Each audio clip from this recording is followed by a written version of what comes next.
All right. Thanks for joining, everybody. Today is Saturday, the 25th of May. So what we will do today is we will do the purchase order process, the entire purchase order process, and why it's so important for financial accounting, right? So as you know, the purchase order process itself as a part of the procurement division, right? It comes under materials management usually. So material management guys, in SAP we have FICO, ST, a lot of models, right? The logistics model is very important. What is called logistics model? Anything to do with the materials, movements, goods issue, posting, revaluation, scrapping, right? What and what not. Production. These are called logistics, right? Sometimes in SAP they said I need a logistics consultant. It's wide. Logistics means from the procurement, selling, protection, right? Storage, everything is logistics. So why it's so important is because if you don't have material, you don't have sales, you have no production, you don't do nothing, right? You don't no revenue, nothing. So logistics also very important. However, any model in SAP, they all touches accounting, right? Any goods movement, it touches accounting, right? Anything you do everywhere, as long as it affects your financial value, then it posts in accounting. Okay. Typically in logistics, there are goods movement. That goods movement will affect the value movement in accounting. Okay. Sometimes this goods movement does not affect the value movement in accounting. Like you do a stock transfer order. So there's a company, okay, there's a legal entity, they have multiple plants. Okay, from Bakersfield plant, they are sending the goods to a plant in Corona. It's the same company code. There's a goods movement, but it's not internal stock transfer. That is called stock transfer orders. So it's another question they ask in the interview. So what is the accounting entries in stock transfer orders? Okay. What is accounting entry? Nothing. Because stock transfer order means within the plant, there's no value movement. But at the plant level, the inventory changes, the physical location changes, the storage location changes. But however, at the company code level, which is your legal entity for your financial reporting, it doesn't change. Okay. When you do the external procurement, or you are transferring goods from one plant or one legal entity to another legal entity, or you're selling, buying, scrapping, reevaluating, right? Or you're modifying or adding the value, doing value addition. For example, you have raw material, you are sending to the packaging unit, and the value is added. You buy, right?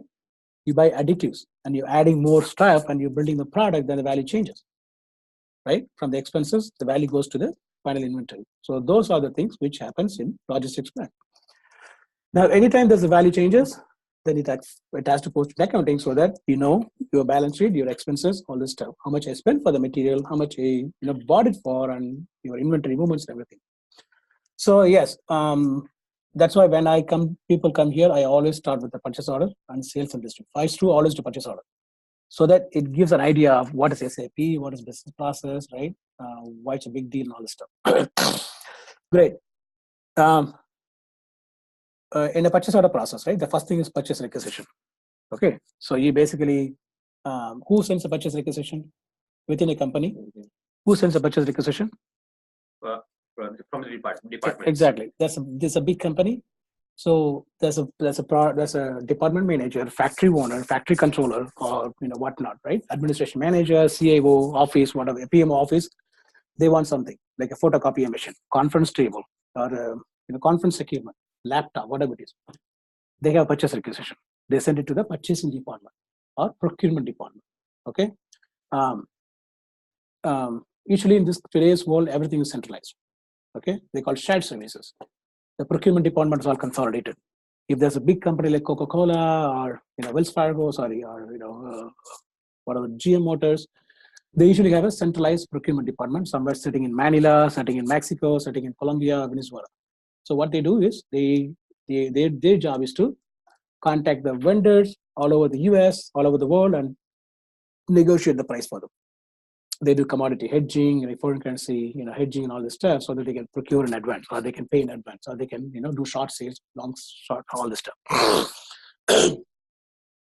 So the purchase requisition goes to the end procurement department or purchasing department. Usually it's a shared services. Okay, it goes to somewhere, and then they take this and said, what do they do? Either the first thing they'll check, do they have budget first? Okay, that's why in any big companies, beginning of the year, okay, they will do budgeting. right? So that's why they use SBase, PC, and a lot of budgeting tools. Hyperion, SBase. SAP is not a, it's not a budgeting tool. SAP is a transactional processing system. Even planning also not great, but actuals is great. So that's why people adapt to BWs, not even BW, like BPC, SBase, Hyperion, all for budgeting. Okay, this is called BPC has a business planning consolidation and a lot of other tools. Okay, so first of all, they say, do I have budget first? So typically in large companies, next year, whatever they are spending, they have to spend. I'm going to hire somebody. Hemant, Kamal, I'm going to, as a consultant, I got to pay for them. And there's a huge project coming up and I have to go do the go live celebration, whatever it is, right? They got to put this today. Usually the budget happens in September. Okay. And they finish by September. So they usually start in the third quarter, like July, August, September.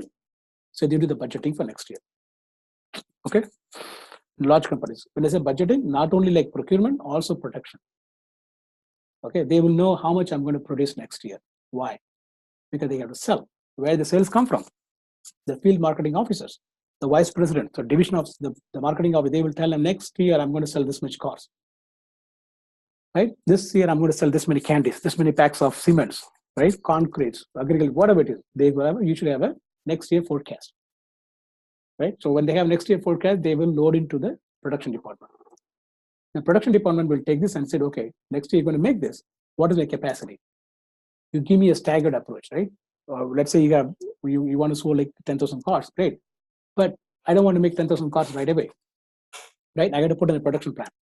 How many cars I'm going to make every day or every month? Or July 4th, Thanksgiving, right? During that time, I can make more. And calculating my shipping, my freight forwarding, everything. By the time I get to the distributor, and he keeps the car in the distributor side for promotions and marketing, all this stuff. All this they take into calculation. They call it Advanced Planning Optimizer, APO. There's a huge model in SAP called APO, Advanced Planner Optimizer. It is used for forecasting, APO. So this is actually what happens. For a company, sales is a key.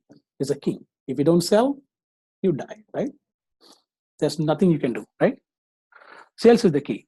So next year, typically companies, let's say car manufacturer, Toyota says, oh, hey guys, all the vice president, Camry, Toyota, 3-wheelers, 4-wheelers, right? Luxury cars and electric cars. They have all the department, vice president, and whatever it is. The CFO, CEO asks them, okay, how much you going to sell? Okay. If I'm asking you, what would you say? What's your next year sales? What would you tell me? How? What's the base? What's the justification? Where did you get the 10,000 units? Okay, so you did the market study for next year. Who paid for this? Okay, you did the market study for next year. So the answer I'm looking for, usually the base is last year. I take the last year sales. That's always the case, right? I take the last year sales or current year sales, then I add I take into account economic factors, right? People's behavioral changes, right? And I, buy some, I go on, there's a lot of studies, right? Done by, there's a big Foresters and, the big companies. They usually project the economy everywhere. Okay, how the middle income people salaries going to increase or decrease, the savings going to increase or decrease, all this stuff. They take everything into calculation. Then they also take into account, am I going to make any more new cars? Am I going to reduce the prices? Am I going to focus more on electric cars? All this they can take into calculation, right? Or the tire price is going to impact. Commodity price is going to go up, right? People are going to lose jobs. This election coming. They're taking a lot of account. Okay. Then they said, okay, the last year's sales, this year's sales, they fine tune. Then this is my sales. Okay. So they collect all the sales volumes for different manufacturing, different varieties of cars, brands, and models. They take all this stuff and then they load into advanced. They call it APO, Advanced Planning Optimizer. Okay, Advanced Planning Optimizer. That is integrated with production planning. Production planning is integrated with controlling. Controlling is integrated with the financial accounting. Okay? APO. Production planning is integrated with controlling. Yes. And your controlling is obviously integrated with financial accounting. Okay. Now, how this calls integrated, right? That's why I said I want to sit here. That's why I said I don't want to sit here because I'll just keep talking. So when we say advanced planning optimizer, still recording. Yes, when it's advanced planning optimizer, they take all these volumes.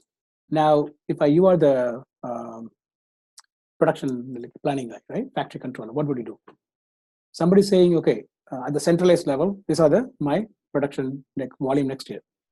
Okay, what the centralized team will do is, okay, they will take all this individual production, they will optimum utilization, right? Some factory could have a larger capacity, some could have a lesser facility, some, there's a lot of combinations, right? And some factory could be closer to the distribution center. Some factories could be closer to the, a lot of car manufacturer distributors, right? They take all this into account. Then they said, okay, this factory manufacturer, this factory manufacturer, this many cars, this factory manufacturer, this many cars, they take optimum utilization. There's a lot of forecasting models, either heuristics models, statistical model, they all use all this.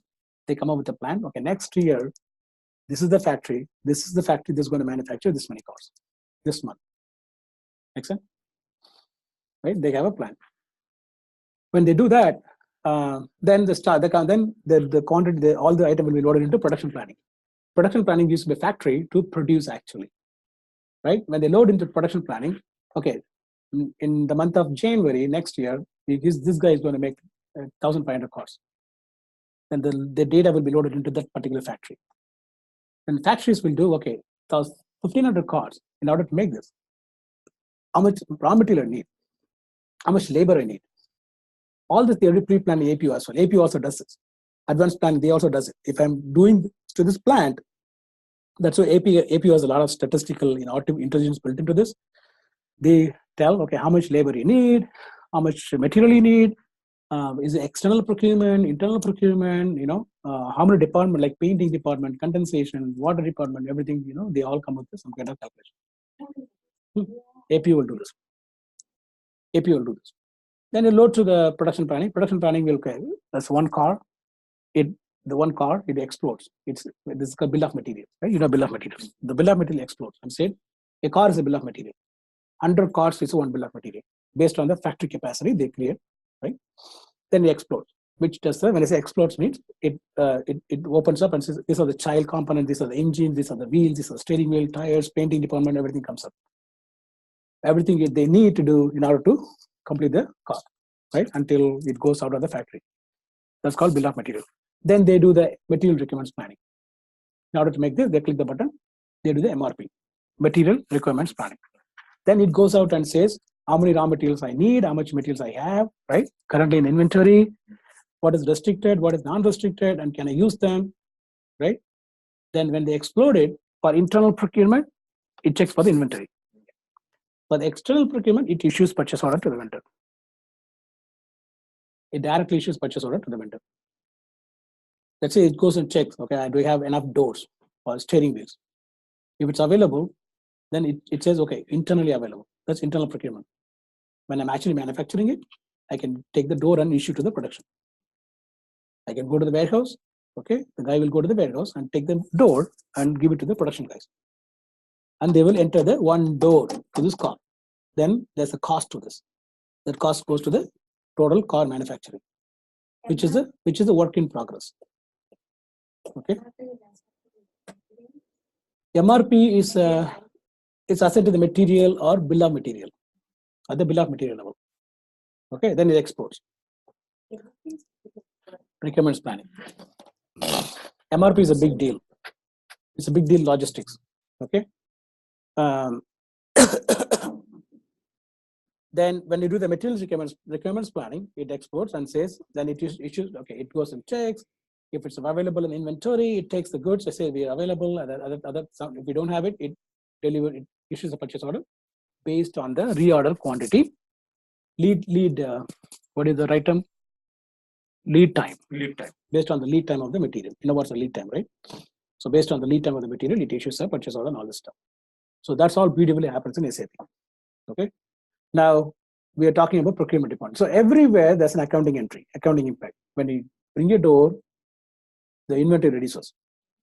At the plant level, at the warehouse level, storage location level, the credits inventory and debit the cost of goods sold, cost of goods manufactured. Correct? When they come here and issue to the production, Okay, then the cost will go to the production order. Okay, then end of the month when they confirm all the quantities. Okay, I'm issuing to this car, to the manufacturing car. End of the day they confirm. Okay, and towards the month, how many hours labor work, how many raw materials used, how many tires used. They confirm all the quantities. When they do it, then the production order gets all the cost. Then they settle to the production order settlement. When they say settle, transfer the cost to the final car. Okay, when the car is done, it's a finished car, finished inventory. At the end of the month, they do all the book closing. When they do the book closing, they do the sales or production order costing. That time it goes to the work in progress, right? Because the car is not made yet. It's still work in progress, but it still has the value. Now inventory is gone, but where is the inventory? It's in the car. But the car you cannot sell because it's not finished, right? It is a work in progress. When you have work in progress, it shows up in your balance sheet. Correct? Makes sense? So this is look at the accounting entry, right? From the inventory, it goes to cost of goods product manufactured, then it goes to cost to the work in progress. And when they are work in progress, they will do all the variance analysis. Okay, now I work in progress. They look at the planned quantities with the actual quantities. What is, because remember last year we already planned APO plans for everything. For manufacturing this 100 cars, you're going to spend 100 hours of labor, 100 hours of painting, 100 hours of washing, cleaning, condensing, this many tires. They run the requirement result analysis. WIP, RP is a very huge tool. Result analysis. They said, okay, sir, now you have all this manufactured. Okay, now they do result analysis that shows you this is your planned quantity, which is your materials. What's the actual usage? This is your planned labor. What's your usage? This is your planned, what do you call that? Could be anything, okay? Services, right? Labor, whatever it is. Activities, how much you actually use.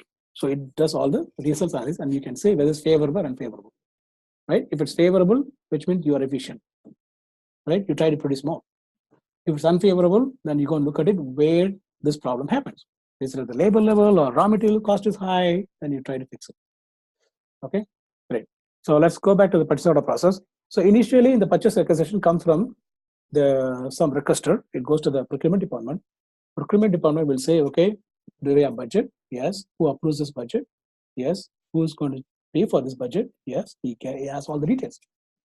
Okay, then they don't care, right? Hey, you bought the conference table last year, whatever. They don't care. That's not their job, right?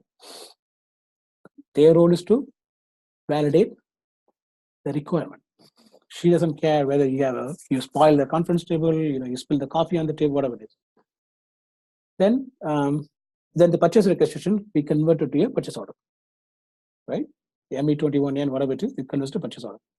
When you convert a purchase order, then you said, okay, what I'm purchasing, what I'm going to do with this, what is the usage, whom I am buying from, what's my receiving plant, where I'm receiving from, where I'm going to store, am I going to put the batch number? If I'm buying raw material, I got to put the batch number, right? And then account assignment, which GL account I'm going to charge. If it's an expenses, which cost center I'm going to charge. If it's consumable, which cost center I'm going to charge. Okay, or am I buying for a project, or I'm buying for a short-term project, internal orders. A lot of things goes into the purchase order. Okay, the main thing is whom you're buying from. Obviously, what you're buying is a direct material or indirect material. Direct material is basically which can be stored, and there's also value-added material, non-value-added material. Value-added material is something you buy and store, and I can give it to you. You can sell and make the money. Non-value-added, I buy services. Service is delivered, I cannot do anything. I pay him for consulting. I cannot store it, right? It's non-value-added. It's spent. It's consumables. Okay. So all this thing will go into purchase order. So you have material master data, which has all the type, material type, what is the material type, and how the GL account goes to this material, all this stuff. So great. Now we have purchase order. After the purchase order creation, then you send it to the purchase order. In today's world, nobody sends an email, so I write an email or post a purchase order. So electronically happens. They call it EDI, right? Companies use a lot of third-party solutions where they go and create a purchase order, and the purchase order comes and updates in SAP. Okay, they have some Ariba, they call it VIM, Vendor Invoice Management Tool. Yes, these days in all the requirement, they ask for a VIM. Correct, Dolphin is one. Dolphin. Yeah, VIM, Vendor Invoice Management Tools. For example, Ariba, Dolphin, Ariba, ARIBA. It's an industry leader now. Lots of companies are implementing Ariba. The next one is Dolphin. Okay, and what is the use of vendor invoice management solution? Think about large companies. They buy a lot of stuff, right? They procure and they buy a lot of things, right? Okay, a company gets issues like 10,000 purchase orders a day. Okay, now 10,000 purchase orders means maybe 30,000 invoices a day. Okay, how do they manage? If they give to people, it's prone for mistakes, prone for errors. People commit mistakes, right? That's why they automate this. So basically, I go to this Ariba, and Ariba has a supplier network platform and also invoicing solutions. In the supply networking platform, what they did is they brought all the vendors under one roof. I don't have to know anybody. Okay, I do not know anybody. What I do, I go there, go to Ariba, I paste this is my requirement. Okay, Ariba has all the qualified vendors. There's also called Fieldglass. Fieldglass used for consulting services. A lot of companies use Fieldglass as a consulting services. So Ariba has all the vendors inside the platform. Everybody is going to register. Okay, I'm selling this, I'm selling this, I'm selling this. When I go and post my requirement, there'll be qualified vendors. They come and say, okay, I have it. They take the order. I don't have to know those people. Okay. Then based on the terms and conditions, they deliver the goods. Okay. As soon as the guy said, I'm delivering the order, the purchase order will come and updates in SAP. As soon as I create a purchase order, it comes and updates in SAP. It creates a purchase order. How does it happen? Like iDocs, a lot of interfaces. Okay. In actual working environment, you'll see a lot of interfaces, iDocs, a lot of electronic data movements and things like that. Okay. That's what I'm trying to give a picture. Don't focus on what you learn here. Okay, develop your thoughts. Always ask questions. So when it creates purchase order here, then after that, the goods you receive, the goods come here. You post a good receipt here. Okay, and I think you also post a good receipt here. That comes and updates. I already don't know how this interfaces work. I'm just generally giving an idea about vendor invoice management. Anyways, so you create a purchase order. The main thing is there's something called account assignment category, which is basically you're buying for a consumables or you're buying for inventory. Okay, what's the big difference? When you buy for consumables, you need a cost object. Why I'm buying this for? Somebody has to be responsible for the cost. Okay, companies don't spend money for nothing, right? Especially if you're buying something, if you don't store the value, if I store the value, I can sell it. It becomes my liquidity, part of my liquidity, right? Current assets, right? I can sell it. It becomes a part of my future value. But if I'm spending it, company needs to know why I am spending this money. Who is going to want this? Which cost center is going to absorb the cost? Even the cost center absorbs the cost. Why? What they're going to do with this? Okay, so end of the day, everybody is accountable for every penny they spend. Now, how the company does the profit and loss statement? Okay, they allocate all the cost to the product. So they do product level profit and loss statement. So I'm trade a car. They allocate all the cost to the trade a car, one car. They do all the allocation. In a very absolute term, it's basically like number expense divided by number of units, right? Something like the same thing. They do all the cost allocation because they know the revenue for each car, and then they allocate all the cost. Then you know the profit and loss, how much you make. So that's why it's so important to see why you're spending this money, who is taking the cost, and end of the day, what I'm doing with this. If you're buying a services, what is the point? What I'm going to do with the services, right? Okay, so we will do the purchase order process. So far, good. Any questions? So we need to know these tools also. You have to conceptually, yes. At least you will not be hearing for the first time.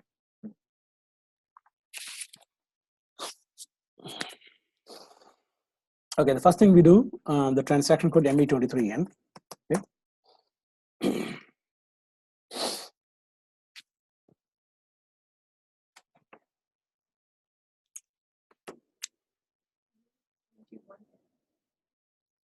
Yeah, 21 yen, but yeah, you can go and create from here as well.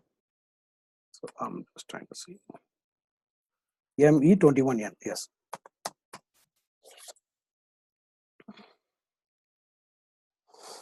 Okay, so what I will do is I have a, we've been creating purchase order for several, we're using the same thing. Okay, let's use the same vendor. Okay.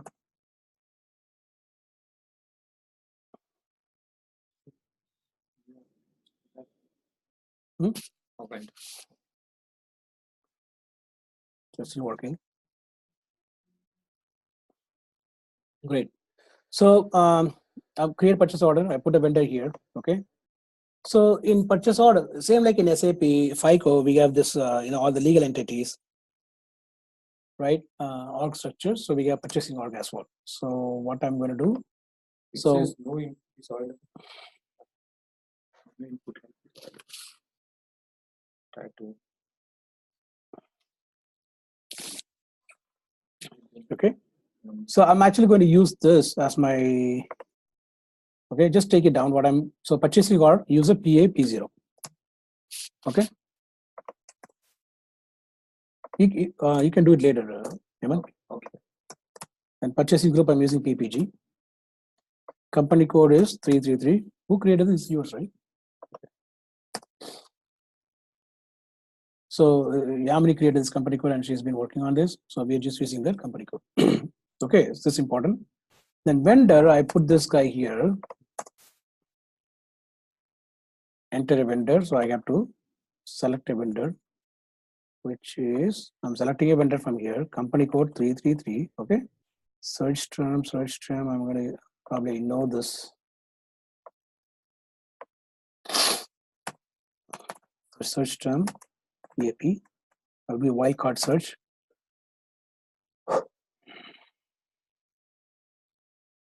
Okay, I'm going to use this guy, EAP. Enter.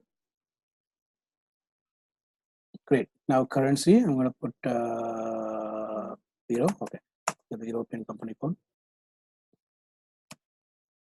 Then this is good.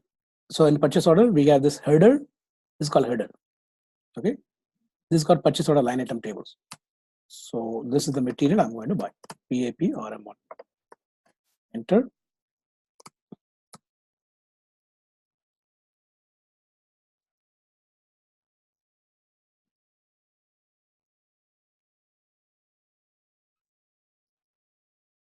Now the receiving plan. Okay, I'm going to buy this material. PO quantity, I'm going to put, let's say 30. Okay, and delivery date, you can say when you want this to be delivered. I'm going to put today's date anyways. Okay, and then net price is 280. Where is this coming from? This is coming from the material master data. If you go to MM02, you will find it. Anyways, I'll show you. Transaction code MM03 or 2. Material number. Go to accounting 1, accounting 2, costing 1, costing 2. The plant is 333, right? 3333.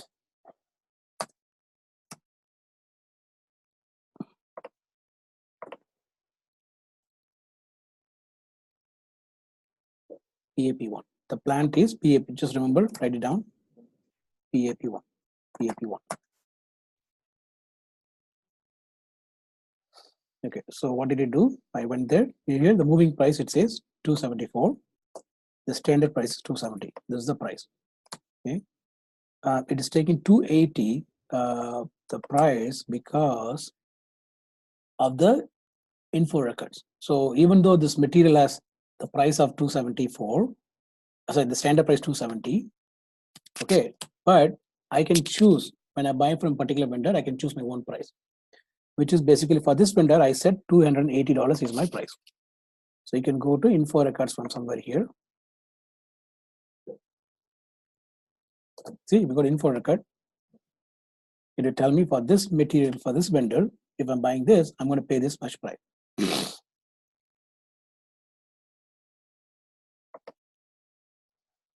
See, this is an info record. Info record basically tells you for this vendor, this material group purchasing in this purchasing group. Okay, with this delivery time 1 day, I can buy for $180. Okay. It always goes with the lead time and the requirements. Correct. Yeah, I can change my price, right, based on the vendor. Another thing will be like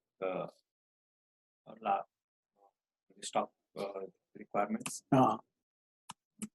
Yes. So I went here again, environment, document item. I encourage you to go click one by one and see what's happening. Material stock availability, right? All this, it's not a very difficult to understand. Okay.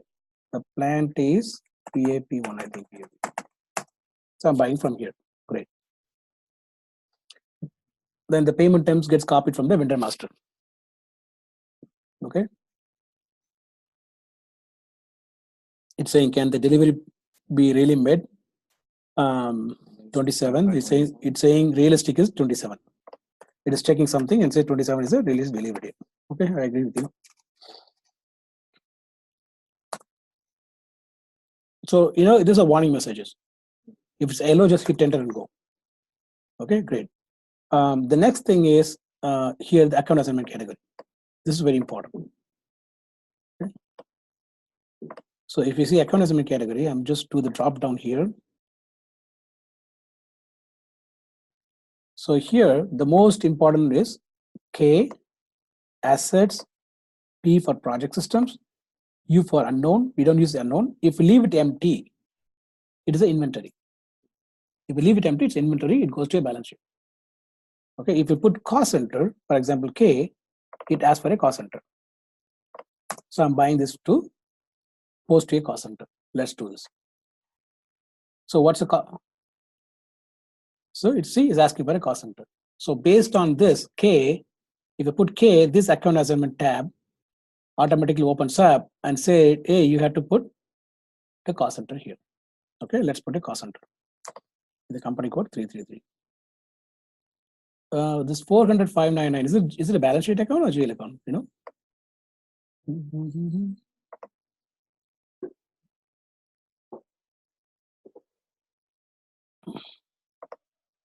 Company code 33, that's fine. Then you cannot post a cost center, right? Let's see.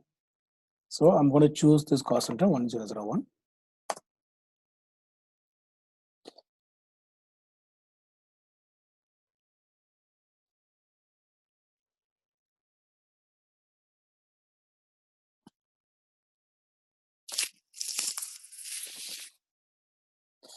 Yeah, see, GL account cannot be used because this is a balance sheet account. If you're buying consumables, it's an expense account because you're going to expense it out. So I got to find an expense account. Okay, if it's inventory, it goes to balance sheet, right? So I'm going to select a balance sheet account. You can try both. You can, we can try without K, then automatically system will pick a GL account. You don't have to do anything. So let's say I'm buying this for something. Let's go into the COGS. Again, this is also balance sheet.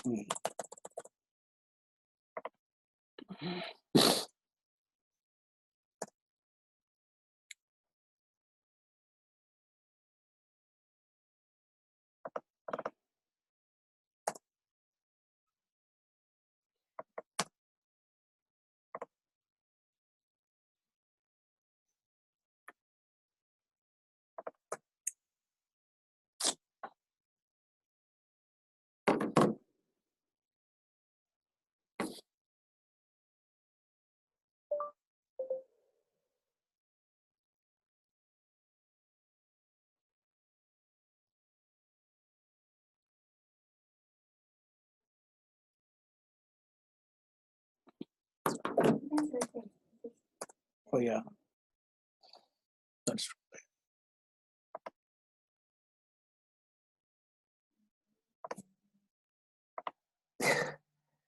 I'm trying to find consumption, but I think I don't want to put telephone expenses, it's like it doesn't match. Let's put this guy.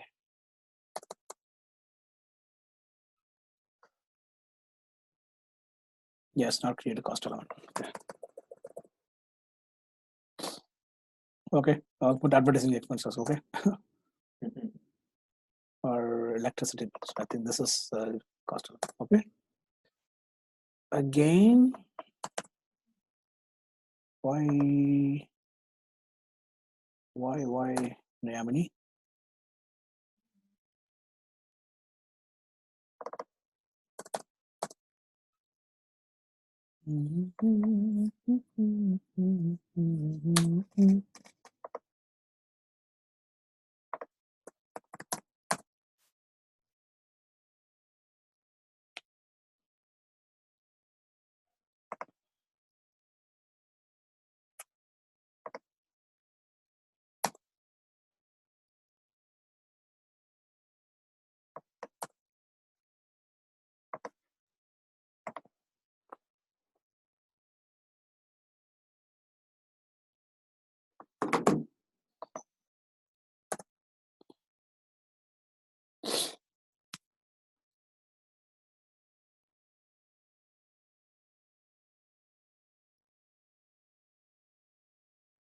It should allow, right?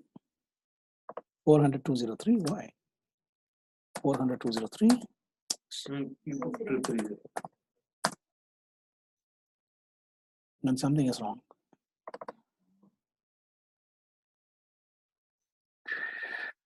Comparison of the field selection string from the GL account and the consumer category reveals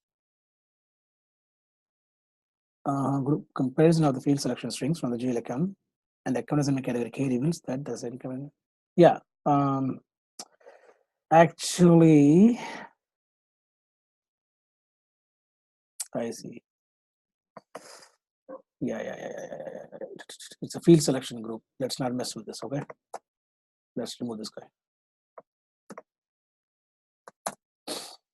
So I remove this A, acknowledgement category. Now, what?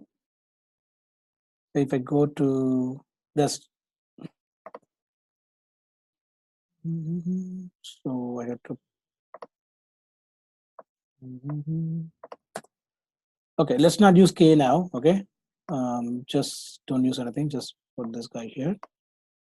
Where is my acknowledgement category? I put 30. Okay, let's try. I'm going to check here before I post. There's a check button. See, there's a. I'm going to check this.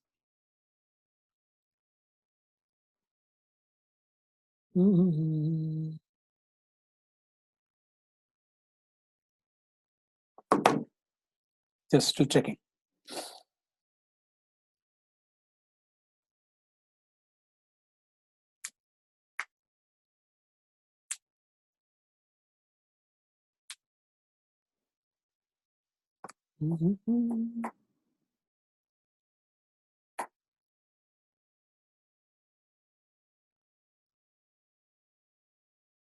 No messages, you didn't check. So we are good. So I'm going to save the purchase order here. Okay, I click save, you will have the purchase order number created. So it's the first process.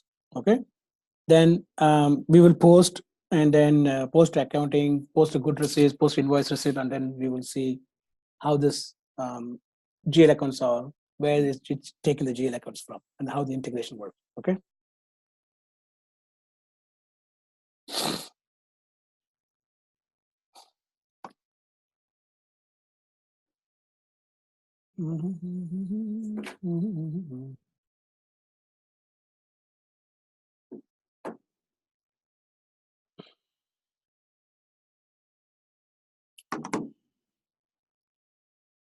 See, standard purchase order created 450017772. You can take it down, write it down. It's created. I'm going to do this. So we got the purchase order created. So what's the next process? So we send this to the vendor. Okay. However, by EDI or whatever it is, we are sending this. Next step is now this guy is sending goods to us. We are going to post a goods receipt, which is MIGO. Migo. I'm going to post transaction code MIGO.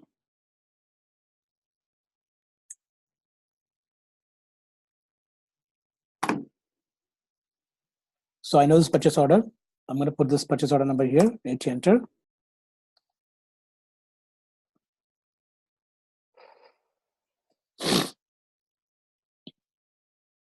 So it says everything gets come from the purchase order now. I just put the purchase order, everything comes from here.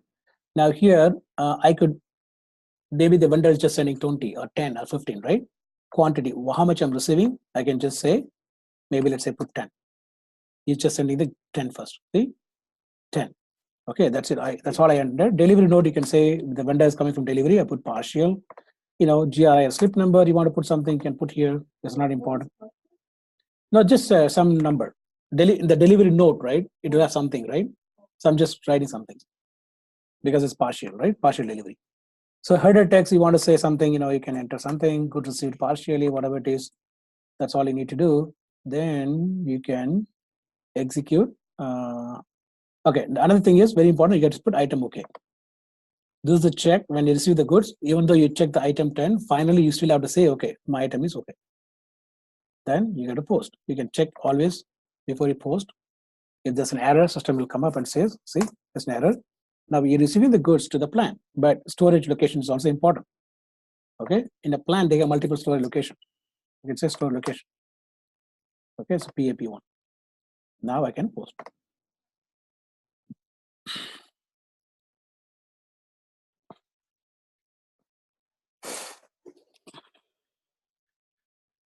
See, material document 70093 posted.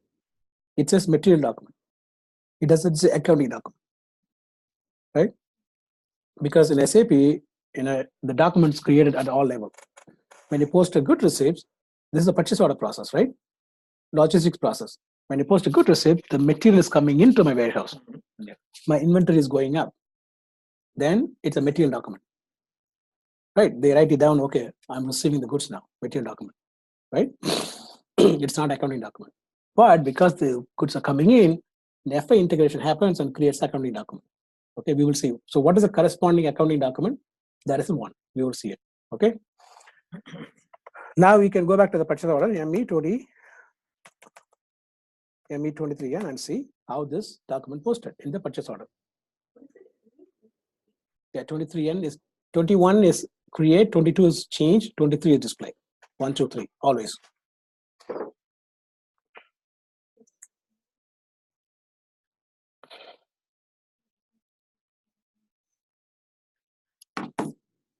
Okay.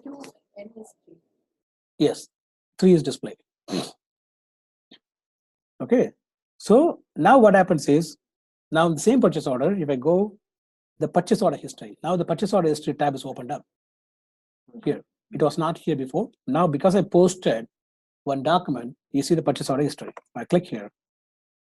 See, this is the material document posted 70093 for 10 quantity. The amount is 2,800 from this price, calculate from this price. Now I can click. So look at the movement type. It's very important. What's the movement type here? This is 101. This is the document type at the material document type, WE. Good, W stands for good receipts, and movement type 101. In a logistics model, everything happens by movement type. Okay, they get 101, 102, 501. Okay, it's all identified based on the numbers. Why? Because now I receive the goods. They use movement type 101. Anytime I buy from outside, it's all movement type 101 because the movement type controls what we're going to do with the material, how it's going to post into accounting, all a lot of things. Based on the movement type, the integration happens, whether it's post accounting or not, what GL account to post, all this stuff. You will see that. It's a document, it's a short text for the good receipts. W stands for good receipts. Okay. So now I'm going to click this material document. Okay. See, this is the display material document. It is displaying here. This is the material document. It says where did I purchase? What is the movement type? What's my purchase order? What's my account assignment? Here. It goes to the business area 333. We'll see that later. Now, very important thing is, this is the material document. If you click document info, okay, this is our Guru FA document. Okay. See, I click from here. Okay. Click on document info, FA document. If you click here, what's accounting entry you will see? Your inventory coming in. your debit inventory goes up, and GRIR account gets credited. And there's a price difference change account because even though in your inventory you are set this inventory as $271, whatever it is.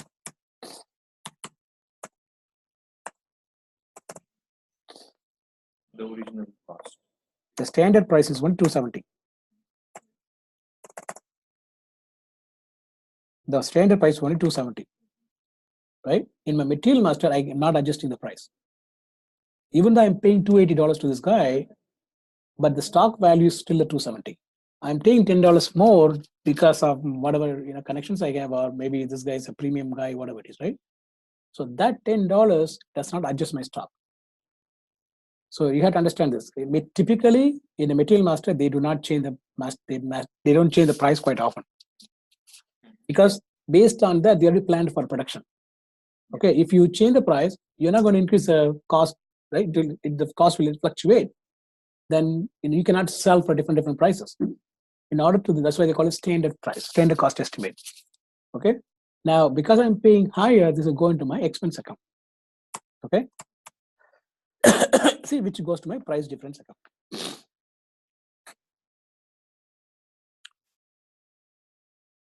Okay, we buy the good terms also, maybe cheaper also. Correct. It could be cheaper. It could be favorable to you.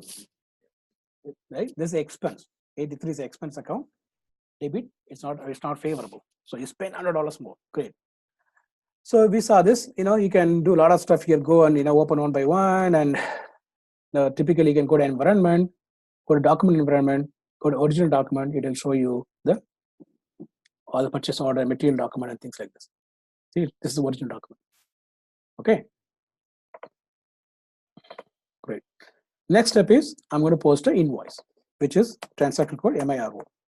So MIRO is a very powerful transaction code. It is not easily given to everybody because it's a very sensitive and restricted, because I can post invoice to anybody and the payment department will write a check to them.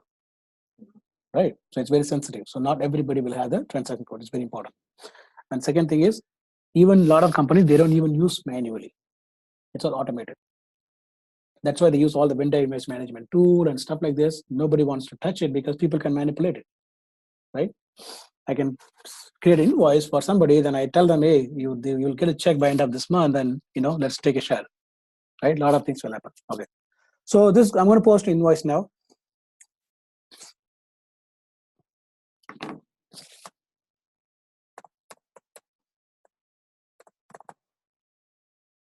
So let's do this. The amount, right?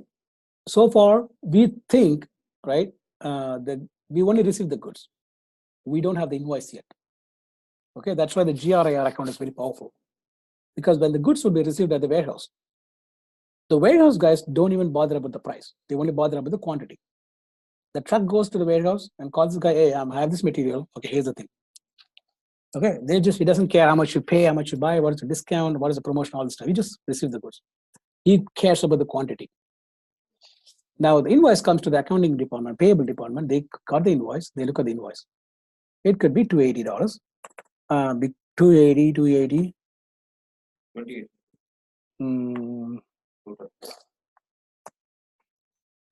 Right? It's $280. Oh yeah, that's right. So let's take, that's a good point.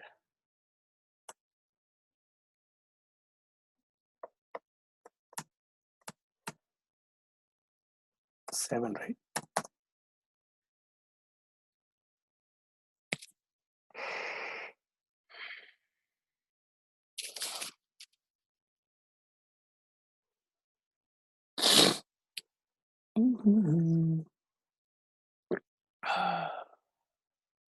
This is the one? 7767.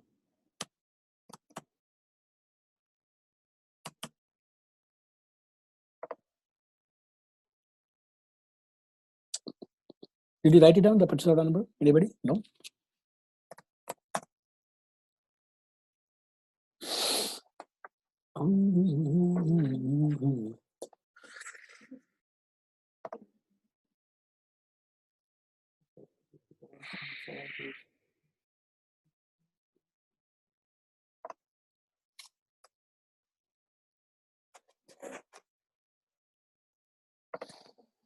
Can you go to the vendor and look at? Yeah, this is the one, 772.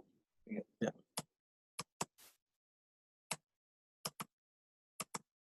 Okay, incoming invoice 772.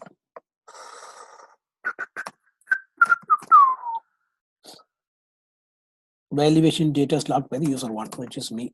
So I have to, yeah, I log this table.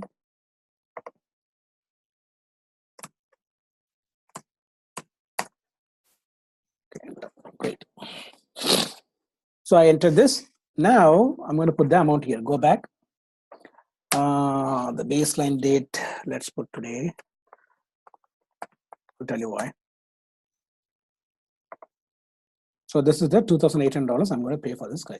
Okay. Even though the stock is only 2,700, but I still owe him 2,800. Okay. I agree to pay him. So that's pretty much pretty much. I'm not calculating tax or anything. Okay. This is basic stuff. And I'm going to post this. So here, if you go to GL account, what GL account it will post to? Well, from here you can change this account too, but it will post to GRIR and vendor account. So save this. Tax incorrect. The document number created 510-560-9824. Okay. Now I'm coming back to this purchase order.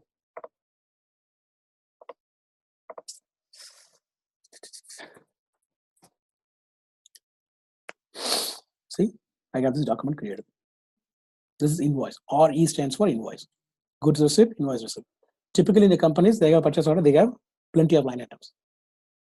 Okay, they have like 500, 600 line items. It's very complicated. How they reconcile, how they check this, right? That's why they need our help. Okay. So again, now I'm going back here, click this. Again, this is the accounting document. Sorry, this is the material document. Now click on follow-up documents here. This is a little different. Okay, this is a follow-up document. Here you see, I credit the vendor, debit the GRIR clearing account.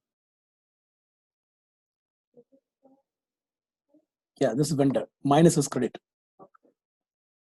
Minus is always credit. Debit the GRIR. Now the GR, correct. Okay. Now, how the GRIR will clear? How do you clear the GRIR, right? So number one, now the GRIR, if you can FS10 and GL, if you go to FPL3N. Okay, what is the GRIR account here? Did you know the GRIR? Let's go back. Okay, I'm going back here. Follow-up documents. 100, 525. So what typically happens is 100, 525. So I'm going to run this, all items. This is FBL3N transaction code. It will display all the open items, sorry, all the items for the GL accounts. Okay, this is the purchase order we just created, 772, 772. There are two line items. One is credit and debit. Why? Because the two documents created, one is the credit side of GRIR, the other one is debit side of GRIR. Both are 2,800. Now this document can be cleared. Okay, how do you clear this? That's a transaction code, F.13. F.13. We go there, F.13.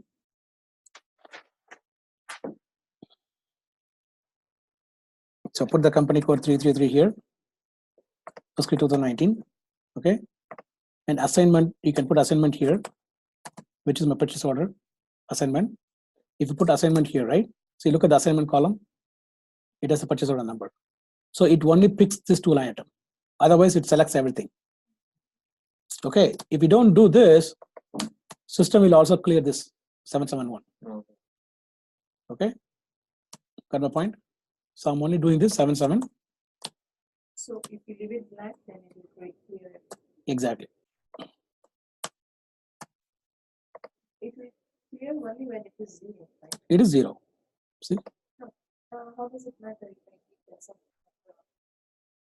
Anyway, it's going to clear. It will clear, yeah. You can, I'm just, yes, you can do it. I'm just saying, okay? You can clear in a very well. Now, here, select GL accounts is very important. 100, 520, 100, 525 is my GL account, okay? 525, okay? So this all you do, select GL accounts, okay, here, and then if I click enter. So you always do a test run. It automatically comes up, test run. Do a test run, hit enter. See, now it picks up both the purchase order. It shows up in green, saying that this document can be cleared.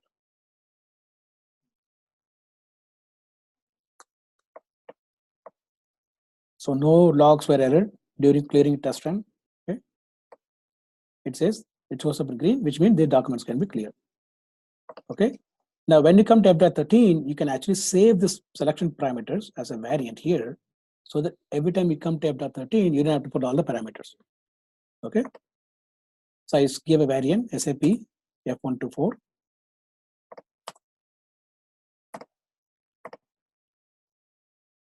Now it's saved. Next time when I come to FDAT 13, okay, I can go here, select get variant, and based on my username, I can get my variant here, so that it's automatically comes up here. Okay, now I remove the test run. Okay, when I do the execution,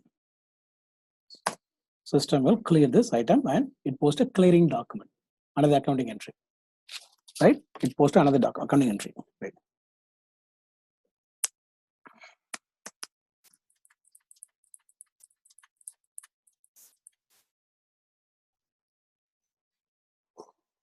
See, document 70075 was posted in company code 333. So what this document does, right?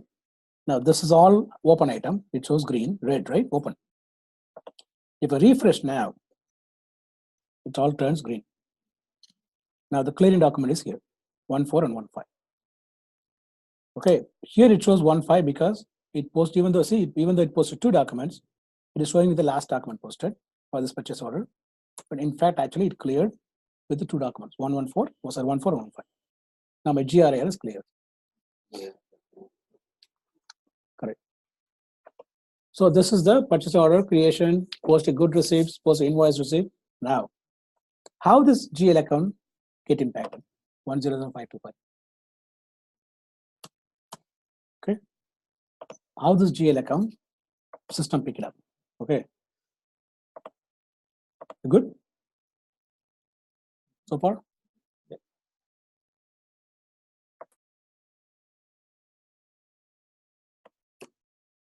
Okay, so now we will see how this integration happens with F5. So let's go back to the purchase order.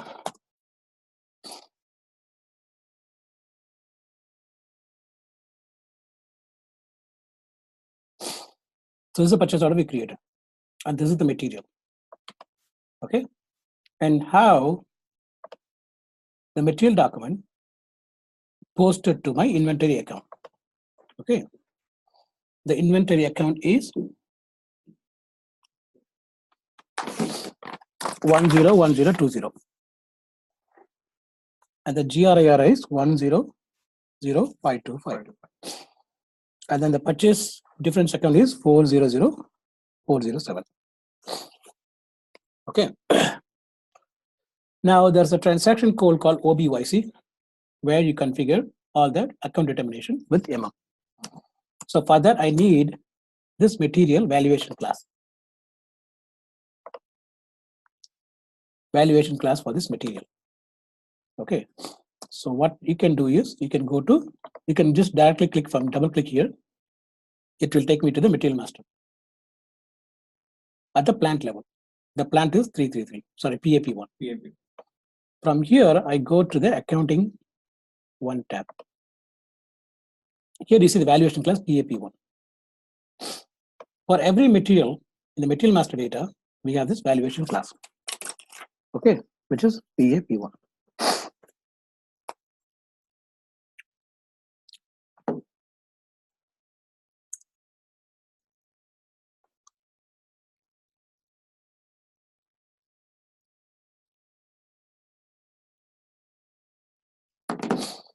So I'll go to OBYC. Transaction code OBYC. This is very important. This is in almost all the interviews, they will ask how you integrate F5 with MM. The answer they're looking for is OBYC. You go to OBYC transaction code. In OBYC transaction code, you see all the transaction keys here. BST, BSV, BSX, and all this stuff. Okay. These are the account keys, transaction keys, based on the transaction you post into financial accounting. So now I'm doing inventory posting because I bought inventory. So this is a chart of accounts level. My chart of accounts is 333. It takes me to the screen. Click on the accounts. Okay, say the rules first. It's okay. Go to the account. Okay.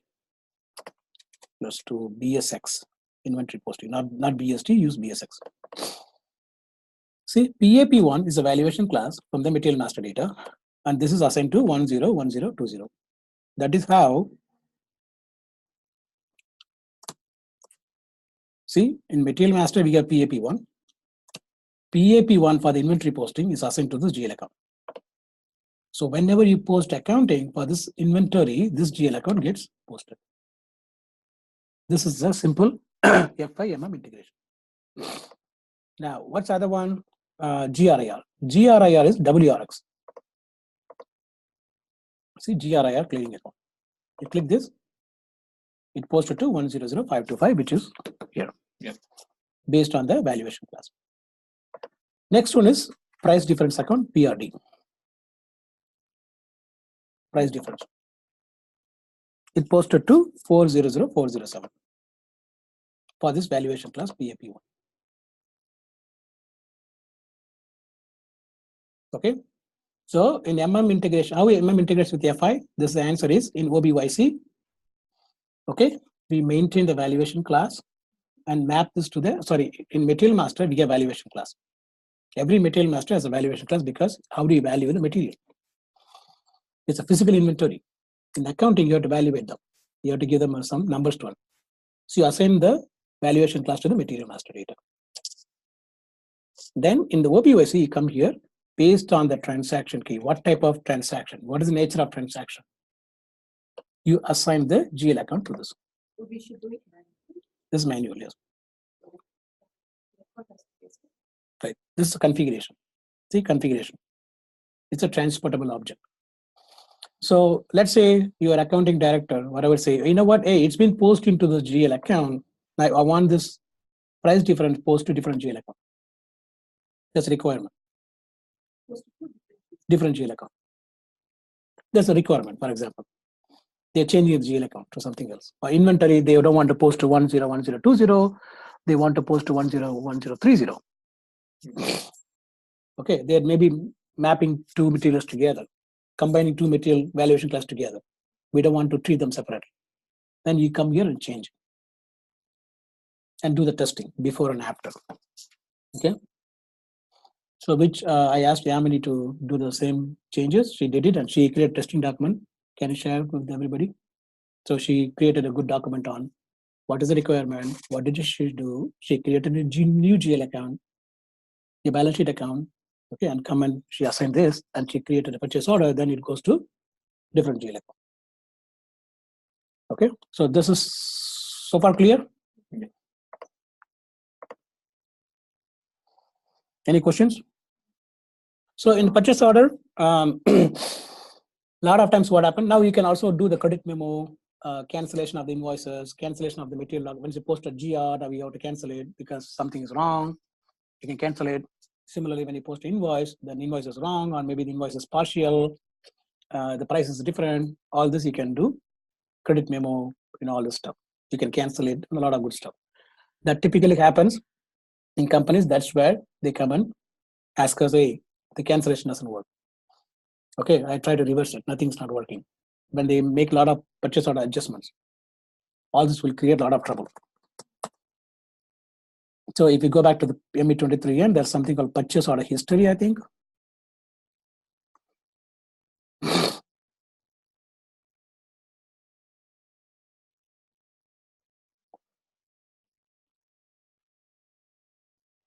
See, item changes.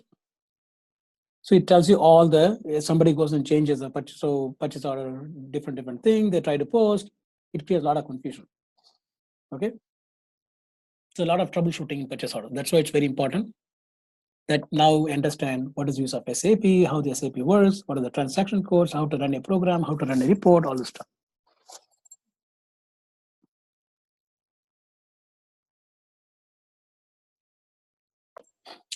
Always do this. Yes. So next we are going to make a outgoing payment now, right?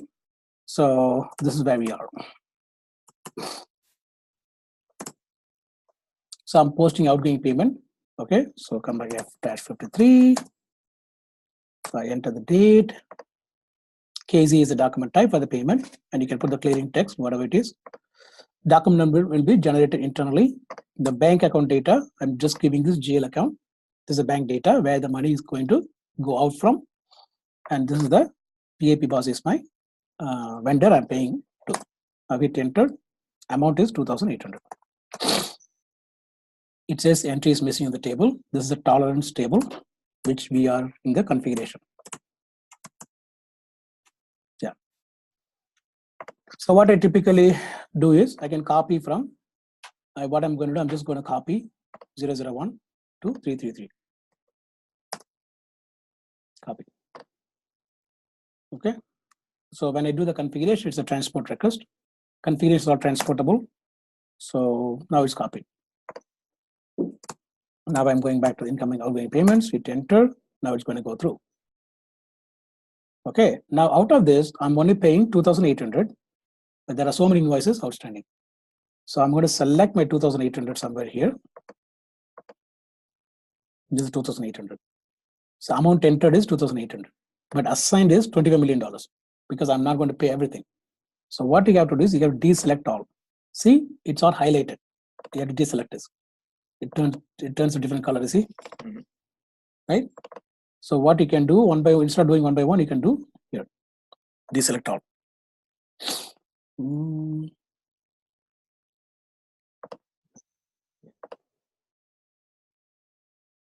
Select block. I should have done this before, but yeah, now it's all deselect all.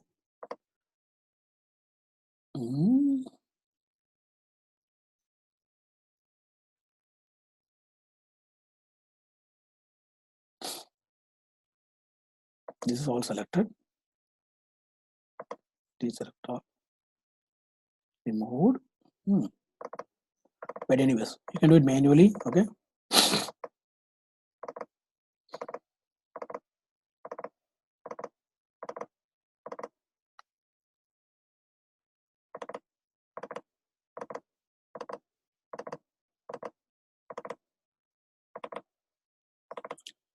We cannot enter manually.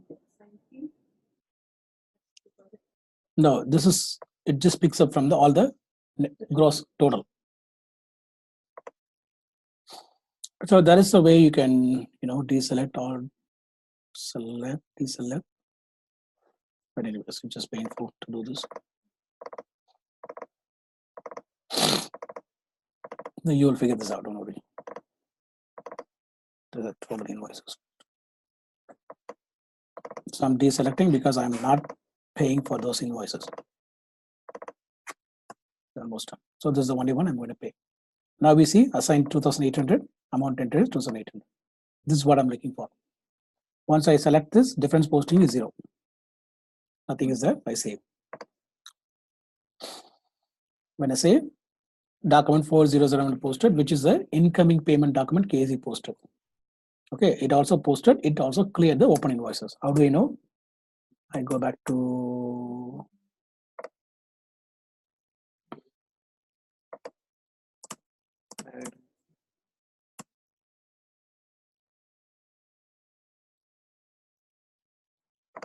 again, FBL, and yes. See, all these are ECC transaction code. They all change in HANA, okay? But this is the base. So depending on which system you will work on, we will, do the touch-up. Now we click on the open items. I won't see it because it's already cleared. If I see cleared items, I will see only the cleared items. If I do all items, I will see both cleared and open items. See? No, sorry, not. Now I should go to FBL 1N. because I'm looking for the vendor. Because we just paid, we paid to the vendor.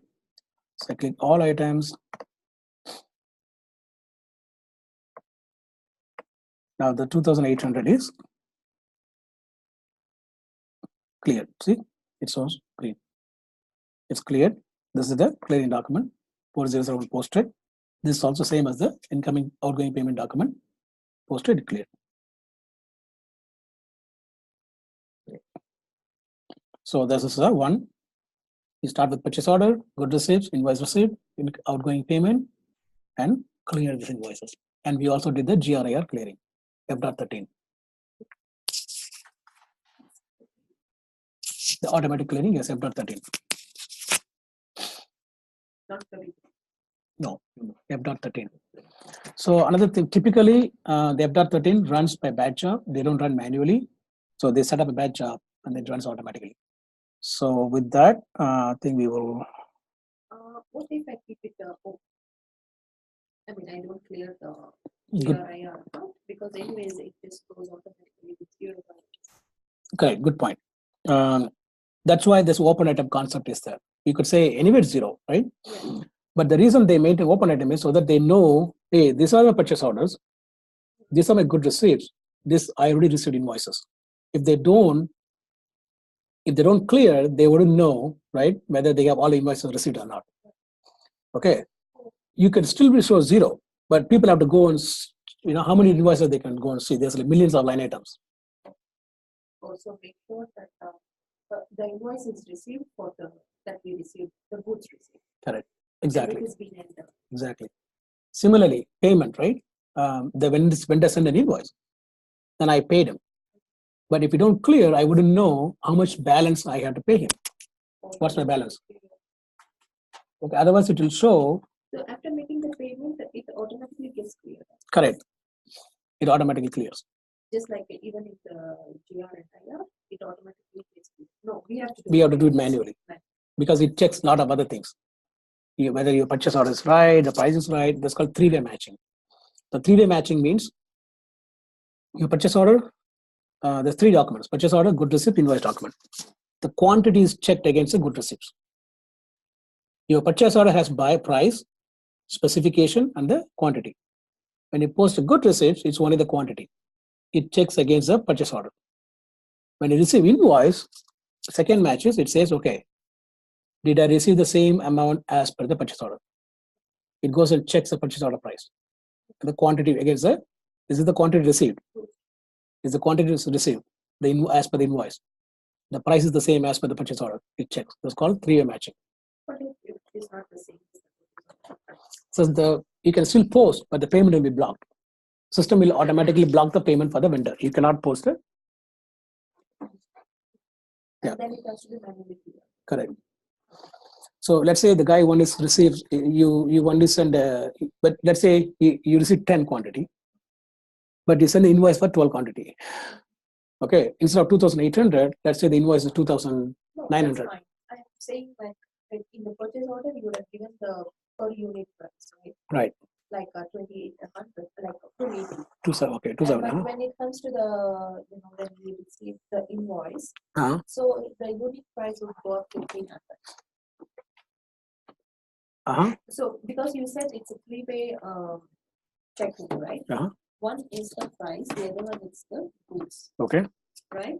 Mhm. The price you're checking with the purchase order. Is it the unit price or the total amount? No, including both. The quantity, if you say that your purchase order is of quantity 100 and you received 50, the invoice should be of 50, not for 100. No, that is fine. Right. I'm talking from the angle of the price, the The- amount.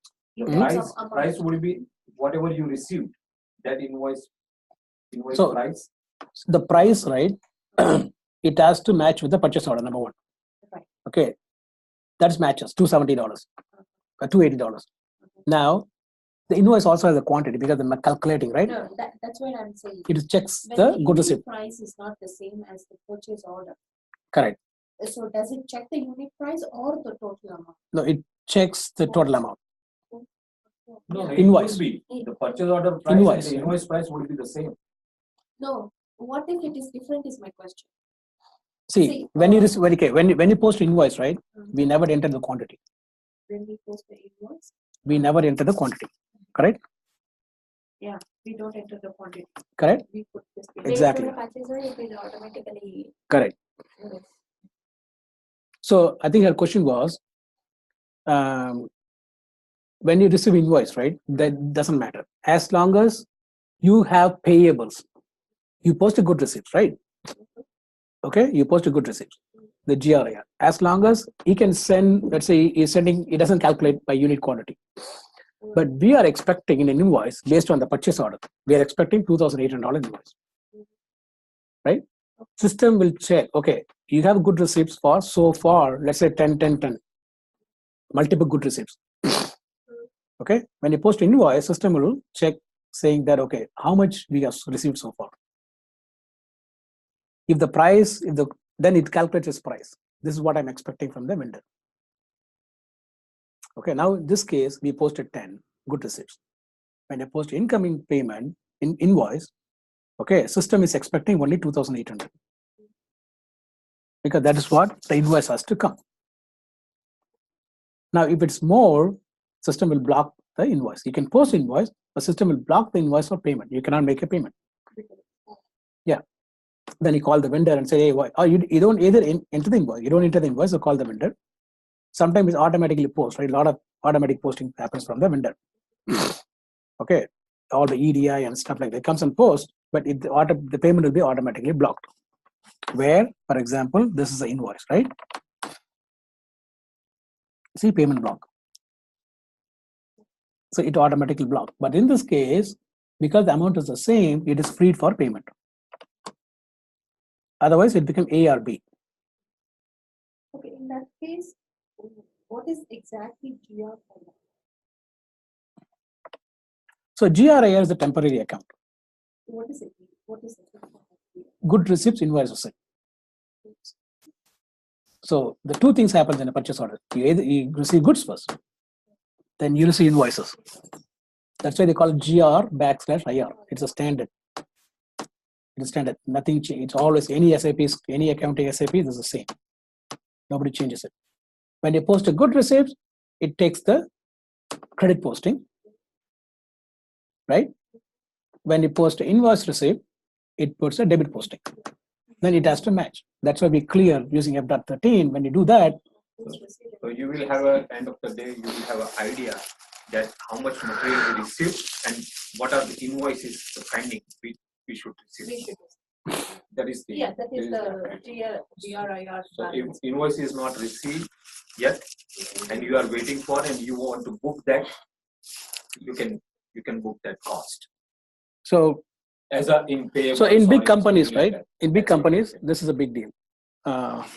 So let me. One of the company that I work with, they got a lot of GRIR balances from 2008 and 2009. The auditors will come and say, "Tell me why your GRIR balance is so high." Okay. Yeah, you should have either you should receive all the invoices.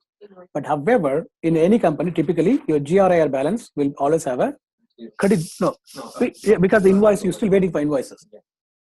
Right? The credit balance will be always high. Okay, but how high? That's very important. If you keep very high, the auditors will come and say that means either you received invoices from the vendor, you didn't just trash the invoice, you didn't post it, you lost it. That means you are not paying, attention to the vendor, you are not proactively solving the problem. So if the vendor is dead or whatever, he is bankrupt, you still have to, right? Either you write it off or you pay this money to the state. State will give the money to the vendor, right? So the auditor will come and check why your balance is very high. Show me all the purchase orders. Then they will say, that's why they have to clear all this. If I received invoices, if I received goods, they will clear. Anything that remains open, which means I'm still waiting for invoices. Okay, or they're blocked for payment. Maybe they invoiced will be over, and things like this.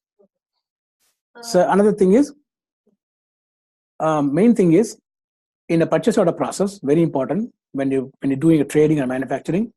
If you're manufacturing goods, you have to legally purchase goods and make the goods. Okay. Now you post a goods issue. Let's say my friend is giving me some material. Hey, just take it. I post a goods receipt. Okay, that is not proper way of doing business. Then I don't have an invoice coming in, right? So you cannot treat this in accounting, correct?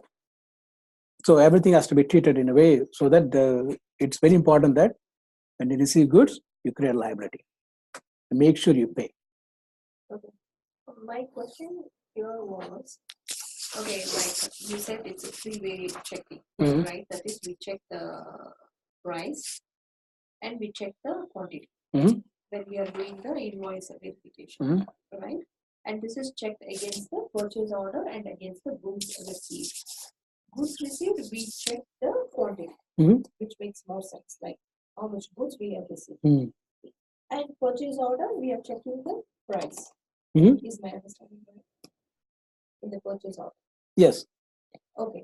Say for example, in my purchase order, I have 20 units. Mhm. My quantity is 20. My price is 100. Mhm. So thereby my purchase order amount would be 2,000. Mhm. Now when I'm receiving the goods, I received only 10, Mhm. 10 quantity. Mhm. Then I received the invoice saying 10 quantity. And my amount of the invoice is 2,000. Mhm. That means the price of each unit is 200. Mhm. Wherein when I placed the order, the price was only 100. 100. 100. Yes. So now, so is that what we try to find out the difference here when we are doing the Mhm. invoice verification? Correct. That's what. So the invoice verification will, because invoice verification expecting, right, only $1,000 based on the good receipts. Correct. Now, if you post 2,000, you're not supposed to post. If you post 2,000, system will internally do the logistics invoice, they call LIV, logistics invoice verification, or three-way matching. It checks, okay, great, you have invoice now, but I'm not going to let you make a payment. Because the quantity and the price does not match with my purchase order. Purchase order, and yeah, not only that, the amount, the goods received. The goods.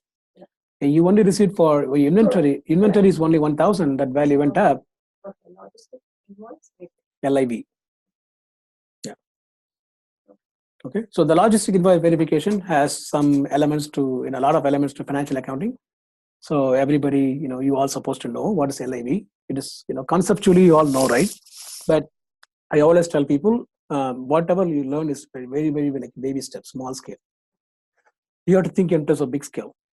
Expand your thoughts. Okay. And, another Think question in is terms like, of like 1,000 purchase orders, complex scenarios. Right. Okay. Those things you should evolve your ideas and think about it. another question is like, okay, we have the purchase order. Mhm. We received the invoice. Mhm. Invoice is say as per the purchase order price. Let's and finish everything this. is Let's okay. finish this recording. Okay. All right. So this is all about. I expect you to follow this video. Create 3-4 purchase orders, and the thing is, we did not post to consumables. We did not post to cost center. We bought inventory. Okay. We will try to do this in the same process. When you post a K, it goes to cost center. When you use P, it goes to WBS, account assignment category. P.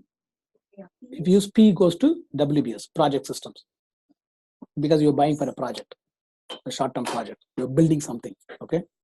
Those kind of things. But however, this is the, I think we had a good session. I'll post this as well, and you can follow this and create a purchase order, 3-4 purchase orders, post a good receipts, post invoice receipt, post outgoing payment, do the FTAR 13 automatic GRIR clearing. And then once you do this, you then also go and check the OBYC settings, why my GL account is coming here. Then what you can also do is you can also go and try to change the GL account and see if it's posted into the new GL account. Okay, because those are set in stone. Companies really don't change it. Then they don't change the inventory account, right?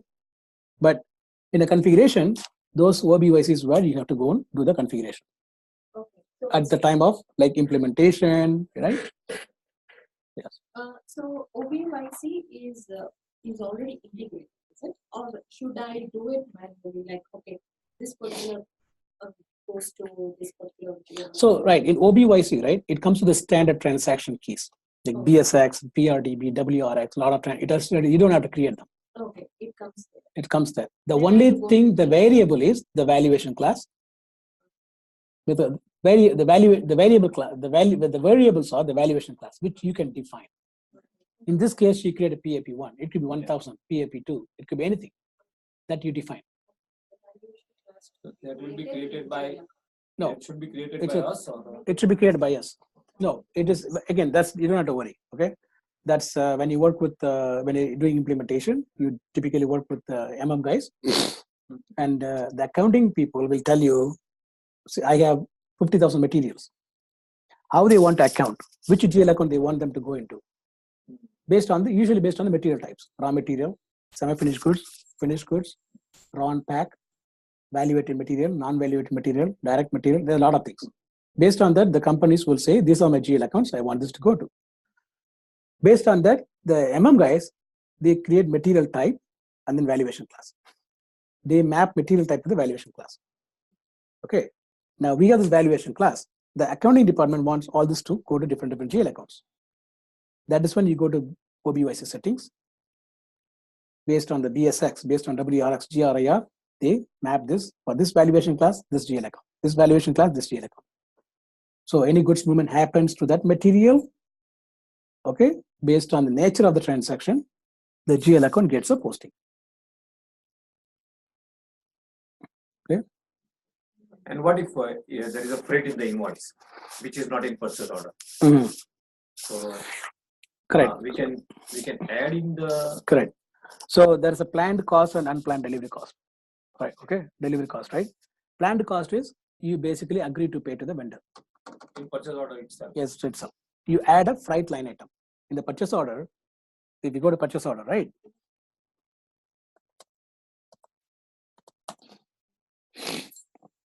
So here you add another line item, freight material.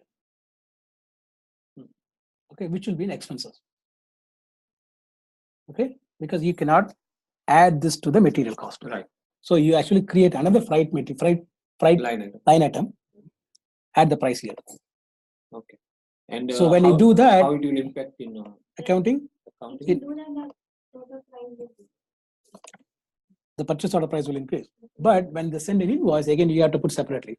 This is my material, this is my freight. You should be paying this. So in OBYC, again, for freight, there's a freight clearing. If you go here, Oh, okay. Yeah, that is. this goes to the GL account 100521. Oh, okay. So Right. 10052 is the front. Yes, freight clearing account.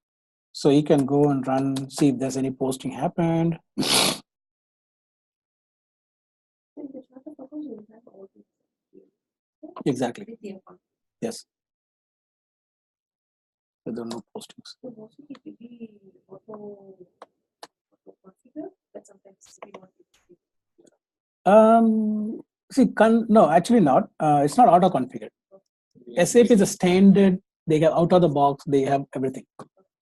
What we are doing is, because we are setting up new company code, new chart of accounts, so we have to go and assign them.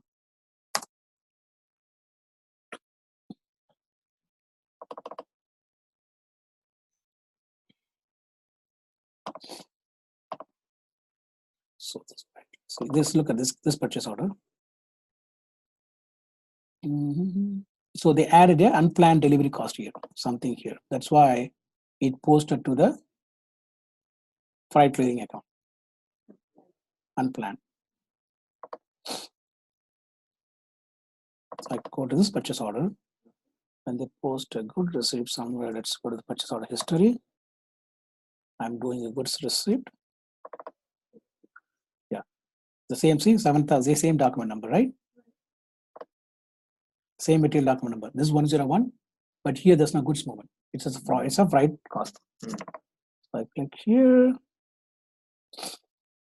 and this is the cost. You go to accounting document, but I want to see where they added the cost. Here, click on the good receipts.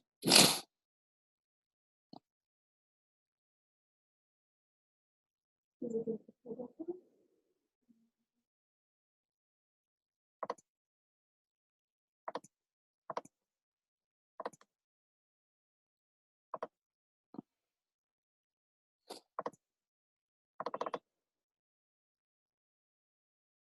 So there's a place where you add the unplanned delivery cost when you post a good receipts.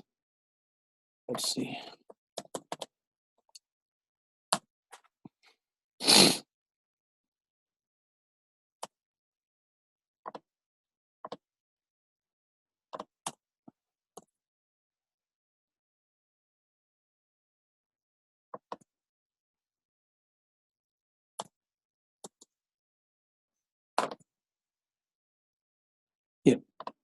So here, when the customer is sending invoice, you add unplanned delivery cost here. Okay, a planned delivery cost, freight cost comes from a Incoming purchase cost. order. Okay. Purchase order. Incoming invoice. Enter incoming invoice. No, when you have a planned cost, it comes from a purchase order. In the purchase order, you agree to the vendor. When you send the invoice, it comes with the invoice. Then you it become a part of your. It has to be entered manually, this one, right? But this is if it's unplanned. Okay, all of a sudden, customer sending an invoice said, "Hey, you know what? Because of so and so, there's a flood or there's a truck breakdown, whatever it is, I have to add this cost." Then you add here unplanned delivery cost. It again goes to the same GL account as we configured in the OBYC. Okay. So then there will be a 2-line item to clear, like 280 plus 45, or it will be a total. The freight, 25. correct. The GRIR. No, not GRI. Mhm. In vendor, in vendor Uh-huh. listing, if we want to pay, Right. then there will be a 2-line. 2-line items. Yes. Because we have to pay. Yes. Right. Yeah. Correct. One is of 45 and one is of 280, right? Correct. Instead of 325 in total. Correct. And because invoice will be of 325. Correct. And we have. Because what happens is, right, Yeah. when you receive goods from the vendor, Yeah. you have debit GRIR and debit freight. Yeah. Okay. The GRIR is in balance sheet account. The freight is your expense account. But the vendor will have the total cost anyways, right? So when you make a payment, you make the total payment. Yeah. Doesn't matter whether it's a freight cost or whatever it is, right? You don't. So it You will, only it pay to will the show in the open line item. the total it will amount. Show, no, it will 2-line show 2-line items. items. Right? 2-line items. It will show one is the vendor Hmm? and the other one will be the freight. No. The vendor line item, right? Uh. Vendor line item will be only one. The how much ever you have to pay, it's only one amount, right? Oh, I get you. So when we are doing the MIRO Right. entry, Hmm. there it will be GRIR debit and freight debit Debit. with the vendor credit. Correct. So when we are making the payment, the vendor will be the debit, Correct. which will be the total amount. Total amount. Because vendor doesn't, whether it's up to you, whatever you want to account. Right. He wants the total payment. Total payment. Right. So yeah, I think this question is how will the freight get paid off? Yeah, that is what while paying, it will show 325 or 280 plus another line item 45. No, when you pay you are selecting the vendor open item. Mhm. Vendor open item will be only one. Only one. It will show the total. Consolidated. How much ever you're going to pay. You pay for the freight, you pay for the material, you pay for the whatever it is, it doesn't matter. When you go to outgoing payment, the outstanding amount is how much, right? Including the freight that we agreed to pay. Because this we are entering manually 45, Correct. right? Right. Yeah, it's right. They can be right. Yeah. So let me stop this, okay? All right. Thank you, guys. So continue doing this exercise and let me know.